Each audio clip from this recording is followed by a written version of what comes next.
Prime Time Local News, serving the Lakeland and Midwest regions. Fresh egg vendors at farmers markets across Saskatchewan may not be able to continue selling with new amendments made by the Saskatchewan government, requiring all eggs to be inspected in order to sell. Our Thomas Wildman has more. The Saskatchewan government's proposed changes would make things difficult for the Bowie barn of the Border City Farmers Market, and has both the Bowie family and their customers frustrated. I grew up on a farm. We ate fresh eggs all our life, and none of us ever got sick from them. So I don't know why this legislation has to come in for farmers that want to sell fresh eggs. There are very few actually government inspected facilities that would offer that service in Saskatchewan. The closest one for me is actually at Warman, so a good 2.5, 3 hour drive that I would have to do weekly to be able to do that. We are not sure at all of what those costs would be to get that done, but of course there would be a cost. Put that on to the customers, of course, which would make egg prices go up, which we never want to do. Farmers markets across the province are asking people to take a survey about the proposed amendments to get the government to reverse the proposed changes. There are several actually amendments that they are wanting to make to various things. The one that would affect the egg sales is Amendment 6. You can go on there and actually have your say, and that's what we're sort of hoping people will go and do. If you would like to take the survey, a link is on the Border City Farmers Market Facebook page. Thomas Wildman, Primetime, Local News. Lloydminster City Council is mapping out their roadwork plans until 2027. While Lloydminster is constantly attempting to fill potholes in the city as they appear, for some streets the work is far more than just patching. We often hear from residents that have concerns. Our teams are out and about, and there's areas where you can simply bring a small amount of asphalt, patch a small pothole. Then there's areas where there's degradation and it's broken up even more, and it may require a cut, or what they refer to as mill and fill, or it may even require some substructure redevelopment. Due to the severity of the roads within the city, Lloyd is allocating just over $600,000 to rehabilitate some of the more difficult areas. Those potholes that just keep growing and growing, or where asphalt has failed, and to an extent that a fairly major patch is required, this is where this would fall into. So you've got city crews doing basic pothole maintenance, you'll have ASL doing this work, as well as potentially other city street work that they've been awarded. Road repair is anticipated to begin once the weather has fully cleared up. The federal election is just over a month away, and millions of Canadians are eligible to vote. Stacey Comer has more on how to find out where you vote and the different ways you can cast your ballot. I have a special guest today on Primetime Local News. Leanne Nerfa is joining me. Leanne is the Regional Media Advisor for Elections Canada on the Alberta side of things. So Leanne, thank you so much for joining me today. Thank you. We know the election is coming up on the 28th of April, and a lot of people are still maybe unsure of how they figure out where to vote. Of course, some of the electoral boundaries were also redrawn and things have changed for some people. So let's start out with how people can find out where they are supposed to vote. Okay, so you're correct. The federal election will be held on Monday, April the 28th. And to vote in the election, electors must be registered at their current address. So if you've never voted before, or even if you have, it's a good idea to check out the Elections Canada website and ensure that you are registered to vote. That's really easy to do. You can go online to elections.ca and use the voter information service. If you find that you're not registered to vote, you can register right there online, or you can also register at the polls before you go to vote. Now, with some of the boundary changes, it may mean that there are some residents who are voting in a different electoral district than they would have before, in a different constituency. So that really doesn't affect anything. You're still voting for the same party, correct, that you wanted to vote for. It just, you may have to be voting in a different riding because of where the changes have been made. Is that correct? Yeah, that's correct. So in 2023, there was a redistribution exercise that was done, and this exercise is done every 10 years to account for population changes.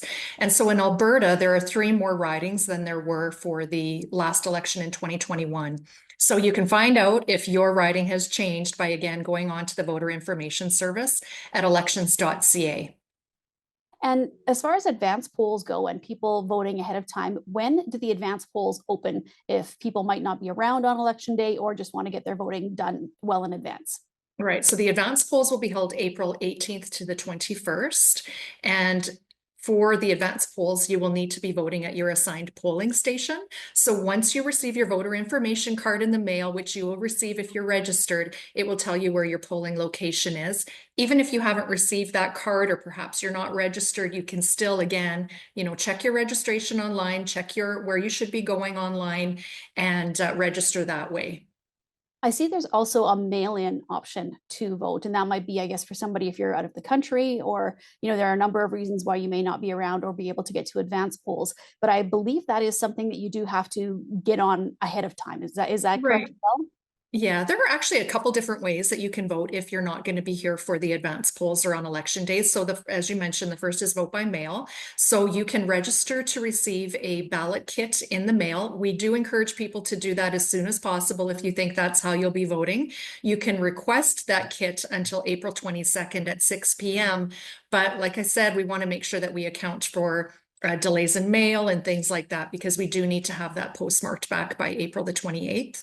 You can also vote at any Elections Canada office anywhere in Alberta, anywhere across the country if you want now until April 22nd as well. And in this case, you'll be voting using a special ballot where you would write the name of the candidate you're voting for onto the ballot. So that's another option if people think that they might be away during the advance polls or on election day. For those who will be voting in either advance polls or in person on election day, what should you be bringing with you to identify yourself at those polls? So first of all, to be able to vote in a federal election in Canada, you need to be 18 years of age and a Canadian citizen, and you do need to have ID with you when you go to vote. So if you have a government issued piece of identification that has your photo, your name, and your address, something like a driver's license, that would be all that you would need. If you don't have that, you could bring 2 other pieces of ID that are accepted by Elections Canada. This could include your health card or a utility bill. The key with this is both must have your name on it and one must have your current address. And for those people who find themselves without any identification at all, they can have another person who is voting at the same riding as them or polling location as them can actually vouch for them. In this case, you'll both sign a declaration of your identity and your address. Now, I know you've mentioned this a couple times already, Leanne, but again, for more information, finding out ridings, candidates, all that fun stuff, where do people go? You can go to elections.ca or you can contact Elections Canada by phone. The phone number is 1-800-463-6868.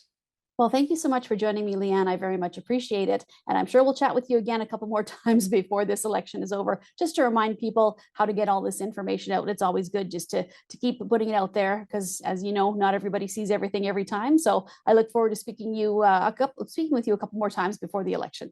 You're very welcome, Stacey. The annual Border Idol is coming up on April 12th, where students from grades 9 to 12 will get the opportunity to showcase their singing abilities. I got the chance to speak with a student involved to learn more about the event. Today, I'm joined by Emma Party, who is on the Lloydminster Youth Council. And today, we're just going to be talking about the annual Border Idol that is coming up. So thank you so much for joining me today, Emma. Could you just start off by telling me a bit about the annual Border Idol and what everybody can expect?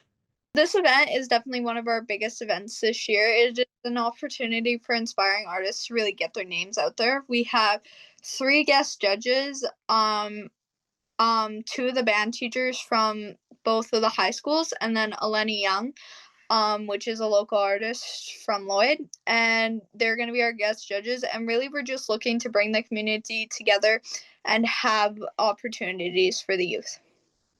Perfect. And then what day and where is the event going to be located? It is at on April 12th from 6 to 8. Doors open at 5:45, and it will be at the Civic Center. Okay, perfect. And then do people have to purchase tickets or is it just anyone can come kind of thing? How does that work? The tickets are gonna be free, but we're gonna have registration at our Instagram, so at Youth Lloydminster Youth. So they're just gonna have to fill out how many tickets they want and their names, just so that we can have numbers and make sure that there's enough room. Okay, perfect. And then I know every year there's kind of a different theme. So what theme is it this year? So this year it is kind of like movie Hollywood, and the songs are gonna be movie soundtracks and TV show soundtracks. Okay, awesome.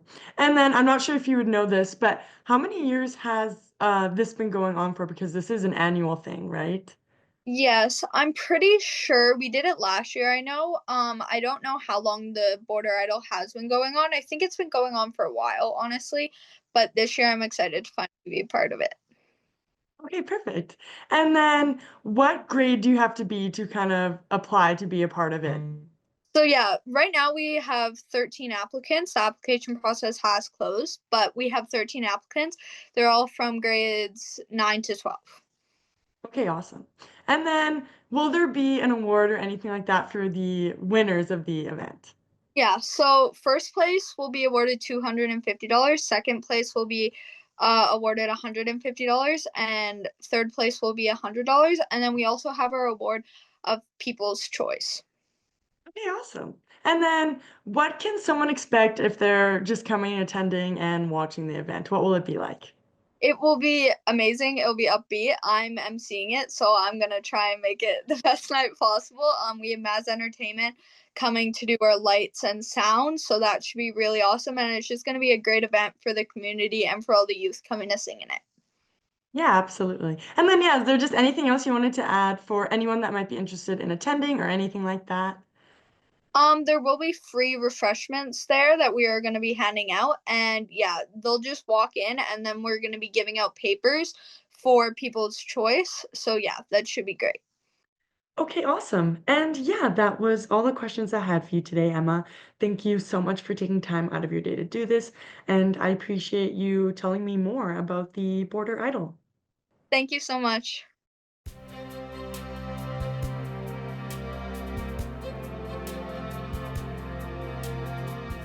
Now we will take a look at the weather for the next 3 days here in Lloydminster. Friday, it's going to be very cold with snow up to 6 to 12 centimeters with a high of -6 and a low of -13. Saturday, clouds will be breaking and it will be cold with a high of -5 and a low of -14. And Sunday, clouds will be breaking and it will be chilly with a high of -2 and a low of -13. Thank you for joining us. My name is Randy Cormish and have a great rest of your day.